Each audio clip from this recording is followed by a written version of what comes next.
اس لیے بھی میرے آقا علیہ السلام اول ہے، اور اس لیے بھی اول ہے کہ یوم قیامت رب الجلال ابواب رحمت اور ابواب جنت کی چابیاں میرے آقا علیہ السلام کے دستے عمل میں رکھ دے گا اور فرمائے گا کہ معبود آج تو نے ہی جنت کا دروازہ کھولنا ہے۔ اس لیے بھی میرے آقا علیہ السلام اول ہے، اور اس لیے بھی اول ہے میرے آقا نے فرمایا کہ قیامت کے دن جب تک پہلے میں جنت میں داخل نہ ہو جاؤں گا کوئی نبی جنت میں داخل نہیں ہو سکتا، اور جب تک میری امت پہلے داخل نہ ہوگی کسی نبی کی کوئی امت جنت میں داخل نہ ہوگی۔ اس لیے بھی میرے آقا علیہ السلام اول ہے۔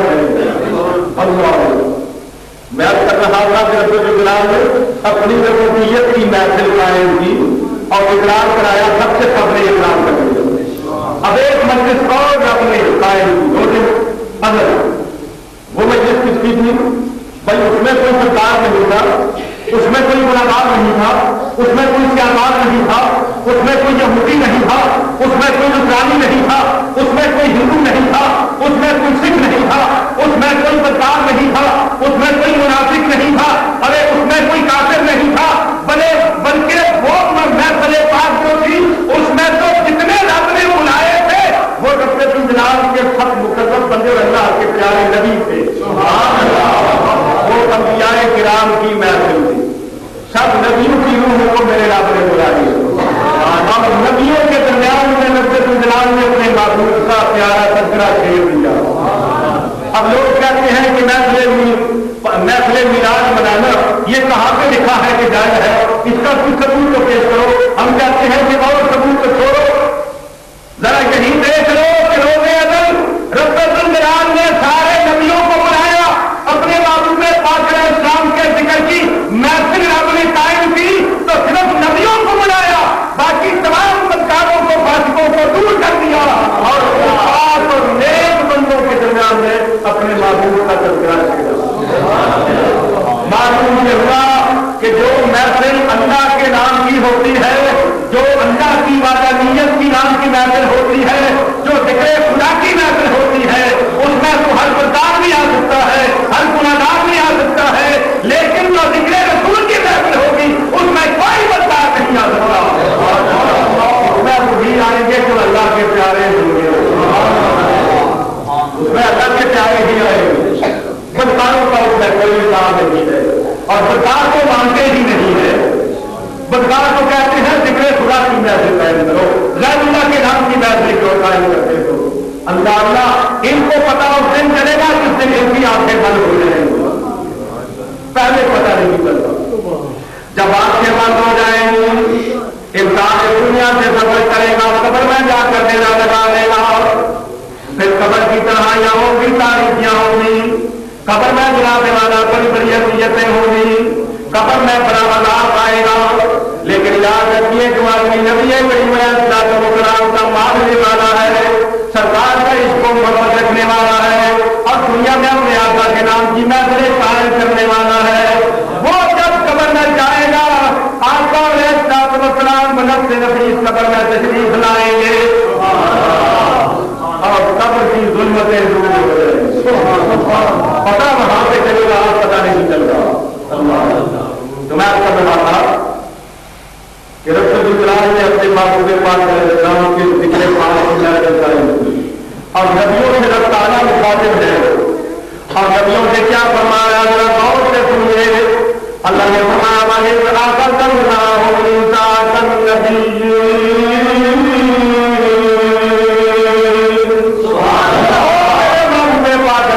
وہ زمانہ یاد کرو، وہ وقت یاد کرو جب اللہ نے تمام نبیوں سے وعدہ لیا تھا۔ کیا وعدہ لیا تھا؟ رب نے فرمایا میرے پیارے نبیوں میں تمہیں اپنا نبی بنا کر دنیا میں روانہ کروں گا، تمہارے سروں پہ تاج رسالت رکھ کر تاج نبوت سجا کر تمہیں دنیا میں روانہ کر دوں گا، اور تم اپنی امتوں کے پاس جا کر دنیا والوں کے پاس جا کر میرا پیغام ان تک پہنچاؤ گے، میں تمہیں کتاب کی عطا کروں گا، اپنی حکمت سے بھی نوازوں گا۔ سبحان اللہ، کتاب کی عطا کروں گا، حکمت کی عطا کروں گا۔ نماز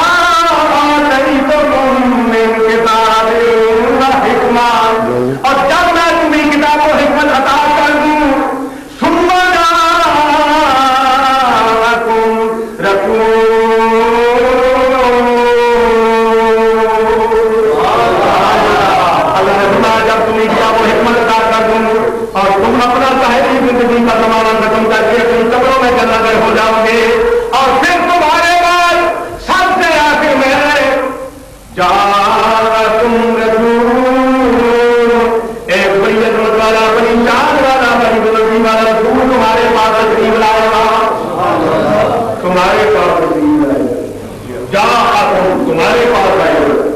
اب نبی وہاں کہاں ہو گئے؟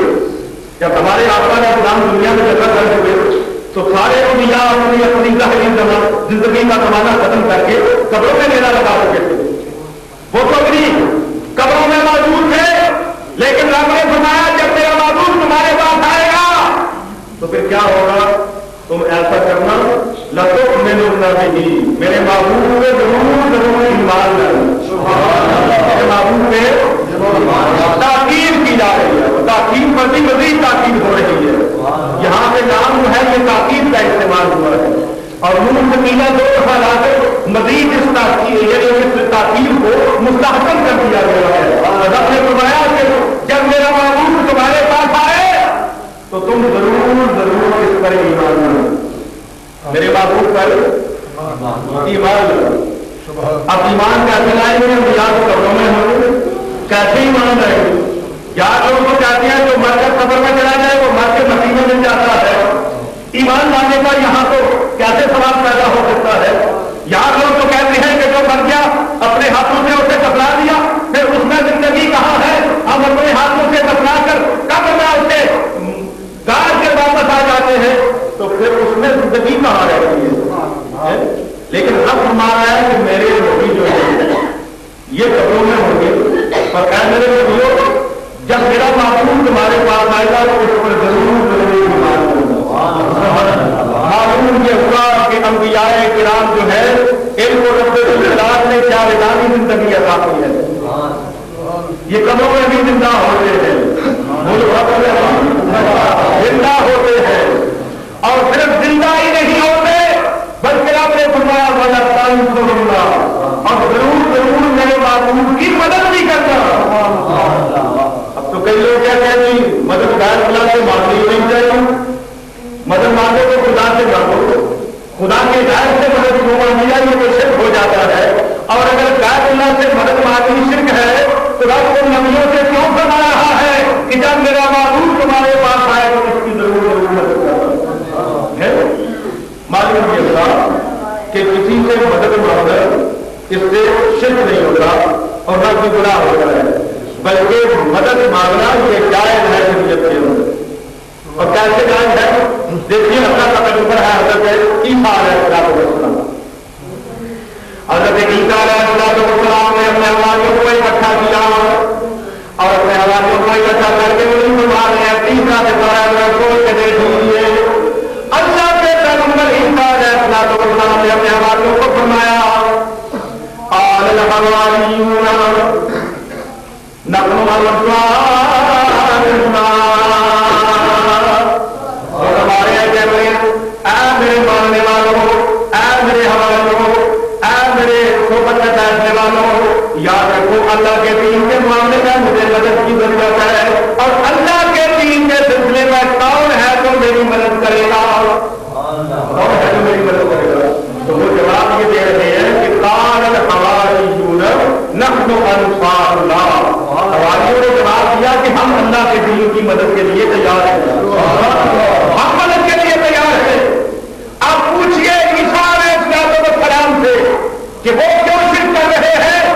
اگر کسی سے مدد مانگنا شرک ہوتا تو عیسیٰ علیہ السلام حواریوں کو مدد مانگنے کے لیے ہرگز نہ پکارتے اور حواری بھی یہ جواب ہرگز نہ دیتے کہ ہم اللہ کے دین کے لیے آپ کی مدد کرنے کے لیے تیار ہیں. معلوم مجھے ہوا کہ مدد ناجائز نہیں ہے. اور انبیاء اور اولیاء جو ہے یہ اپنی اپنی قبروں میں زندہ ہے، وہ اپنی اپنی قبروں میں زندہ ہے.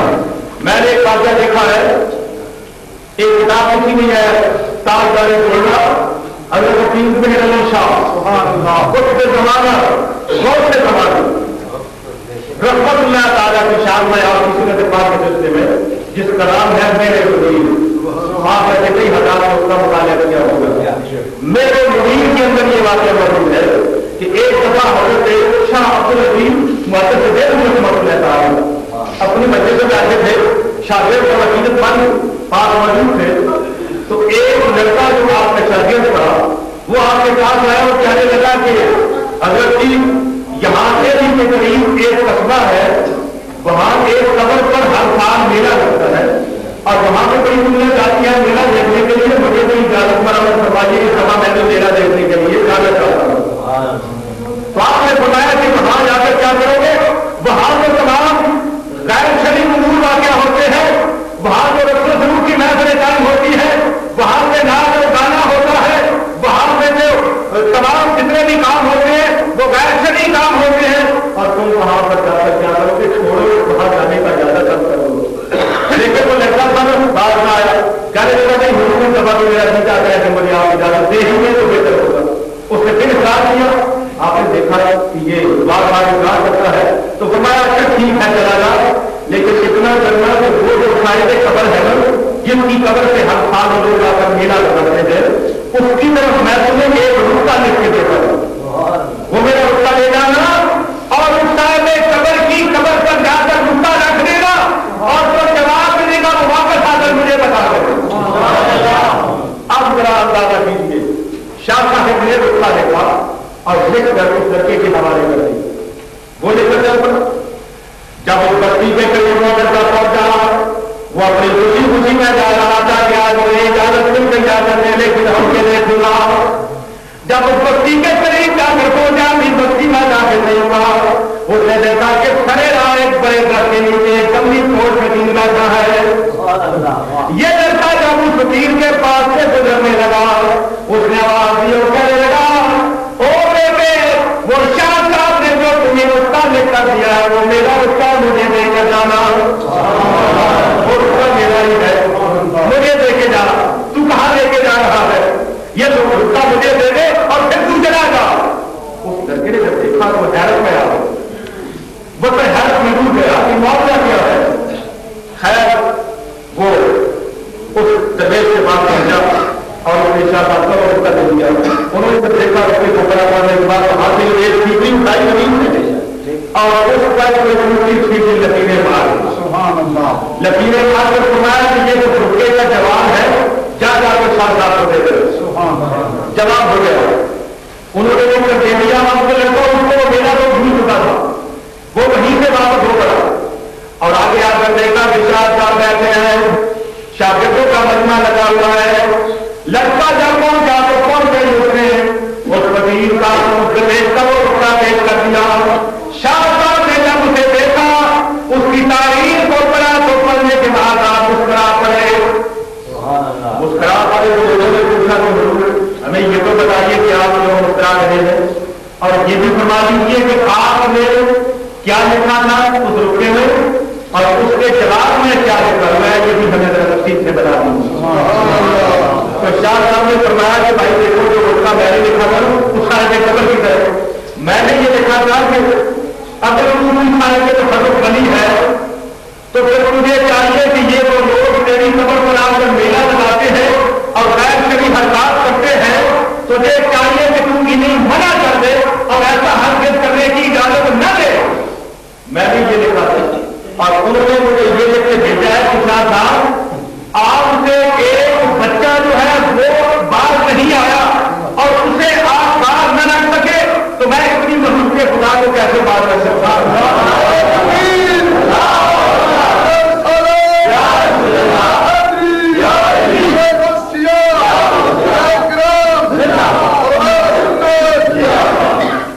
فرمایا کہ آپ سے ایک چھوٹا سا بچہ جو ہے وہ باہر نہیں آیا تو میں اپنی مخلوق کے خدا کو کیسے باہر رکھوں؟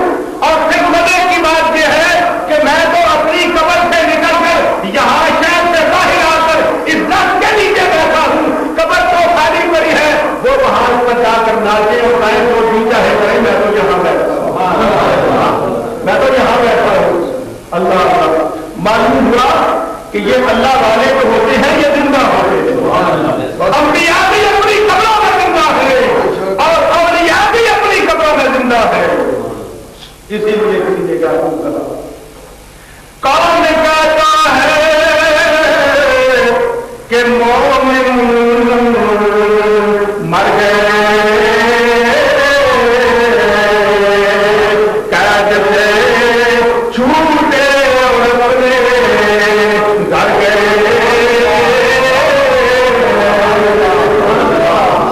اور بلا رحمت اللہ تعالیٰ نے فرما دیا آپ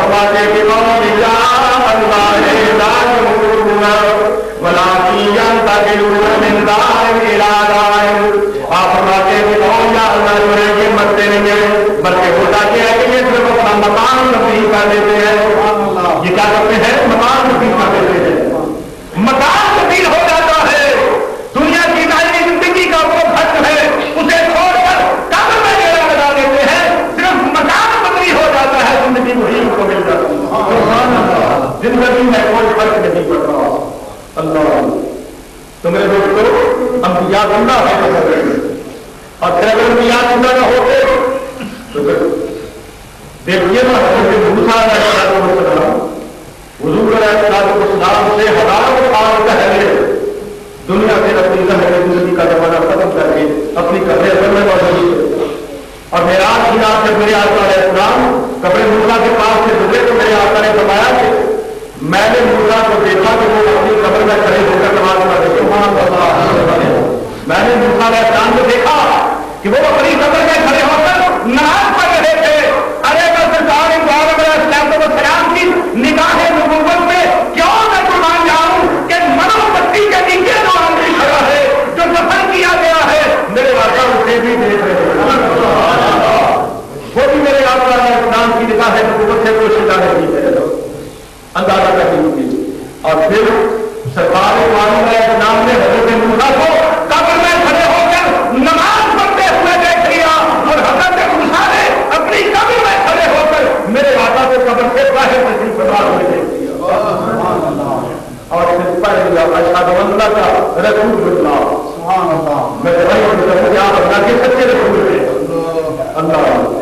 اور یہی موسیٰ علیہ السلام نے جب حضور علیہ السلام معراج کیا اور اللہ کی بارگاہ میں پہنچے تو رب نے اس امت کے لیے 50 نمازیں خرچ کر دی. 50 نمازیں اور 50 نمازیں لے کر میرے آقا علیہ السلام واپس آ گئے. جب چھٹے آسمان کو پہنچے تو موسیٰ علیہ السلام سے ملاقات ہو گئی. انہوں نے پوچھا کہ یا اللہ مجھے یہ بتائیے کہ رب المعراج کی بارگاہ کی امت کے لیے کیا تحفہ لے کے آئے تھے.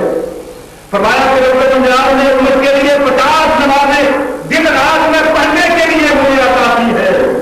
انہوں نے کہا میری امت پر 2 نمازیں فرض تھی، 2 نمازیں میری امت وہ 2 نہیں پوری کر. اور آپ کی امت جب رات میں 50 نمازیں کرنے پڑے گی بہت مشکل ہے. آپ واپس چلے جائیں اور اللہ کی بارگاہ میں جا کر دعا کیجیے کہ یا رب الجلال ان کے باتوں میں کمی کر. سبحان اللہ. اس میں کمی کر. امت کے لیے بڑا بہت ہے، کمی برداشت نہیں کر سکتے. جائیے واپس سے بھی بھیجا ہے. اب حضرت موسیٰ علیہ السلام میرے آقا علیہ السلام کو واپس کر رہے. میرا نعرہ کر واپس کر دیا. سرکار ابراہیم علیہ السلام واپس اللہ کی بارگاہ میں پہنچے. رب نے فرمایا معلوم کیا بات ہے کیوں آگے ہو یا اللہ نے جانے میں کچھ کمی کر دیجیے. رب نے فرمایا معاف ہو گئی. حضور علیہ السلام 40 نمازیں لے کر واپس آ گئے. علیہ السلام نے پوچھا تو فرمایا کہ آپ کو معاف ہو گئی، اب 40 باقی رہ گئی. وہ کہنے لگے عظیم بہت زیادہ ہے، 80 میں تکفیر کی دعا کیجیے. جائیے اور اللہ کی بارگاہ میں جا کر اس طرح کیجیے کہ نمازوں میں کمی اللہ تعالیٰ کمی کروا دے. میرے آقا علیہ السلام سے واپس چلے گئے، حتیٰ کہ جاتے رہے اور آتے رہے اور تب تک نمازیں معاف ہوتی نہیں. ایک روایت میں آتا ہے کہ 5 نمازیں معاف ہوتی نہیں، آخر میں 5 نمازیں رہ گئی. جب میرے آقا علیہ السلام کے دل میں یہ خیال آیا کہ افسوس اگر میری امت 50 نمازیں پڑھنے کی اہل ہوتی تو انہیں ثواب بھی زیادہ ملتا. اب 5 نمازیں پڑھیں گے ثواب بھی کم ہو ملے گا. لیکن آج میں تیرے دل میں کوئی غم نہیں دیکھنا چاہتا، اس لیے کہ آج تو خوشی کی رات ہے، مسرت و شادمانی کی رات ہے، اور میرا قانون جو ہے وہ بدلا نہیں جا سکتا. میں نے روزے ادب سے میری امت پر 50 نمازیں فرض کی تھی، اور آج میں نے ان 50 کو جب دیکھا کہ تو بار میرے پاس آتا ہے تو پھر میں نے 50 کے ساتھ جو رحمت کا نسخہ تھا وہ نسخہ میں نے ہٹا دیا. وہ رحمت کا نسخہ جو ہو گیا وہ 5 باقی رہ گئے. اب میری امت 5 نمازیں پڑھے گی. جب یہ 5 نمازیں میری بارگاہ میں پیش کی جائیں گی تو پھر رحمت کا نسخہ نمازیں 50 کر دیں. پھر ثواب 50 ہی کا ملے گا، کمی نہیں ہوگی ثواب میں. تو یہ موسیٰ علیہ السلام نے جو میرے آقا علیہ السلام کو واپس کرتے رہے اور حضرت موسیٰ علیہ السلام کے وسیلے سے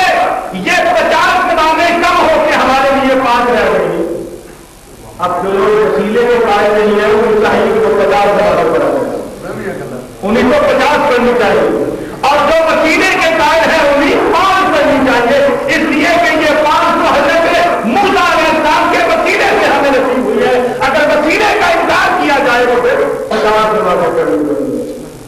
میں آپ یہ کر رہا تھا کہ موسیٰ علیہ السلام کو اپنی قبر میں موجود تھے نا، جب میرے آقا علیہ السلام قرآن کے سوال ہو کر میرا اللہ رب العزت کی بارگاہ میں جا رہے ہیں تو موسیٰ علیہ السلام کو اپنی قبر میں موجود، لیکن موسیٰ علیہ السلام اپنی قبر کے گھر سے نکلے، مسجد اقصیٰ میں پہنچے، نبی پاک علیہ السلام کے پیچھے نماز پڑھی، پھر وہاں سے آسمانوں پہ پہنچے، اور جب میرے آقا علیہ السلام کی سواری چھٹے آسمان پہ پہنچی تو پہلے موسیٰ علیہ السلام حاضر ہوئے۔ سبحان اللہ، معلوم ہے کہ اللہ کے قبر والے زندہ ہے، اگر زندہ نہ ہوگے تو پھر ہمارا وسیلہ کیسے بنتے؟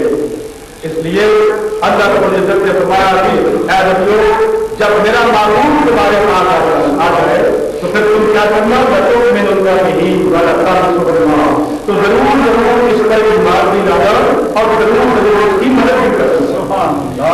پھر فرمایا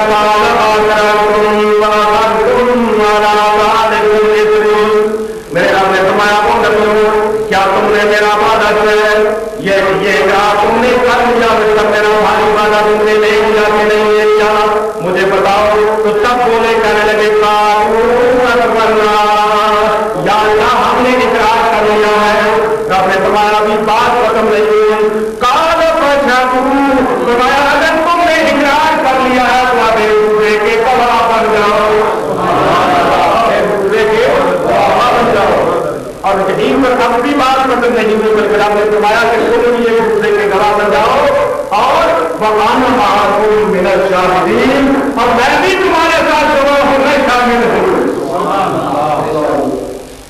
یہ ہے بیت میلاد جو روز عدل نامراد پہ بنائی گئی، رب الجلال نے خود اس محفل پاک کا اہتمام کیا اور اس انبیاء کے اجتماع عظیم میں رب الجلال نے خطاب فرمایا اور ذکر کیا اپنے محبوب پاک علیہ السلام کی تشریف حاصل کیا، اور یہی نبی پاک علیہ السلام کی تشریف حاصل ہے، اسی کا نام تو محفل میلاد ہے۔ اور کئی لوگ کہتے ہیں کہ میلاد کا ضرور نہیں ملتا، میں تو کہا کرتا ہوں کہ یہ جو کلمہ شریف ہم پڑھتے ہیں اس میں بھی محفل میلاد کا اس میں بھی ثواب موجود ہے، اس میں بھی ثبوت موجود ہے۔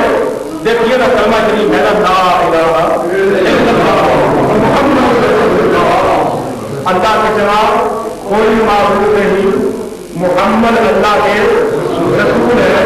ترجمہ یہی ہے نا کہ اللہ کے سوا کوئی معبود نہیں، محمد اللہ کے رسول ہے۔ اب رسول کا معنی کیا ہے؟ رسول کا معنی ہے بھیجا ہوا۔ کیا معنی ہے؟ بھیجا ہوا، اور جو بھیجا ہوا ہوتا ہے وہی آتا ہے۔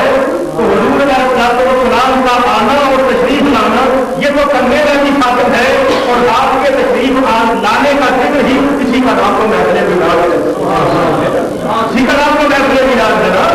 حضور کی تشریف آوری کا تذکرہ کرنا اسی کا نام تو محفل میلاد ہے، اور یہ حضور کو کرنے کی ویسے بھی یہ ثابت ہو رہا۔ اس لیے میرے آقا علیہ السلام کا میلاد وہی بناتے ہیں جن کے پاس ایمان کی دولت ہے، جن کے پاس ایمان کی دولت ہے۔ اس لیے کہ رب الجلال نے فرمایا لقد من اللہ علی المؤمنین اذ بعث فیہم رسولا، اللہ نے فرمایا کہ اللہ نے مومنوں پر بڑا احسان کیا کہ انہیں اپنا معبود ادا کر دیا، ان میں بڑی عظمت والا، بڑی جان والا، بڑی حکمتوں والا، بڑی بزرگی والا رسول میں بھیج دیا۔ اب یہ رسول کس کو معبود کسے عطا کیا گیا؟